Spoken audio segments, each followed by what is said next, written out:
വലിയ വലിയ പ്രതിസന്ധികൾ വരും, ക്ഷമിക്കാനുള്ള കഴിവ് വേണം. ടെൻഷനുകൾ വരും, ക്ഷമിക്കാനുള്ള കഴിവ് വേണം.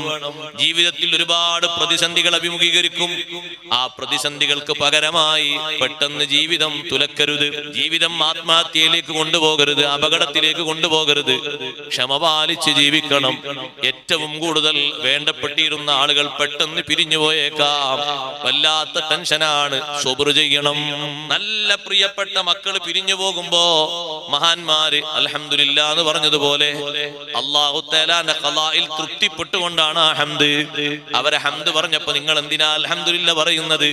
നിങ്ങൾക്ക് ഏറ്റവും ഇഷ്ടപ്പെട്ട മോനല്ലേ പോയത് എന്ന് ചോദിക്കുമ്പോ പറയുന്നത്, അല്ലാഹു തആല എനിക്ക് 7 മക്കളെ തന്നിട്ട് ഒരു കുട്ടിയെയല്ലേ അല്ലാഹു തആല എടുത്തിട്ടുള്ളൂ, ബാക്കി 6 അല്ലാഹു ബാക്കി വെച്ചിട്ടുണ്ടല്ലോ, ഞാൻ എത്ര ഹംദാണ് അല്ലാഹുവിനോട് പറയേണ്ടത്.